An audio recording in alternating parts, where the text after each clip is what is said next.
ইরানি ৫টি ড্রোন ধ্বংসের দাবি করেছে জর্ডান। আর মার্কিন লক্ষ্যবস্তুতে হামলা চালিয়ে F-15 যুদ্ধবিমান ধ্বংসের পাল্টা দাবি IRGCর।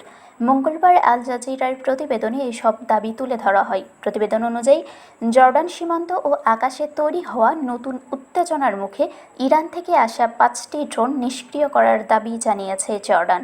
মঙ্গলবার দেশটির সরকারি বার্তা সংস্থায় প্রকাশিত এক সামরিক সূত্রের বরাতে এই তথ্য নিশ্চিত করা হয়েছে। জর্ডান সেনাবাহিনীর পক্ষ থেকে জানানো হয়, নিখুঁত ও দক্ষতার সাথে ড্রোনগুলো ভূপাতিত করা হয়েছে এবং এতে কোনো ক্ষয়ক্ষতি বা হতাহতের ঘটনা ঘটেনি। অন্যদিকে, ড্রোন ধ্বংসের এই খবরের আগে ইরানের ইসলামী রেভলিউশনারি গার্ড কোর জর্ডানে অবস্থিত মার্কিন সামরিক স্থাপনা লক্ষ্য করে হামলা চালানোর দাবি করে।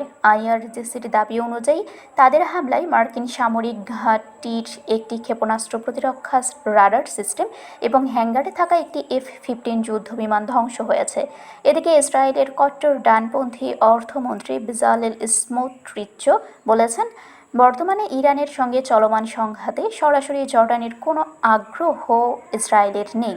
মঙ্গলবার আল জাজিরার প্রতিবেদনে বলা হয়, মধ্য ইসরায়েলের ইয়াদ বিন ইয়ামিনে অনুষ্ঠিত এক সম্মেলনে তিনি এ মন্তব্য করেন। ইসরায়েলি গণমাধ্যমের বরাতে এ তথ্য জানা গেছে।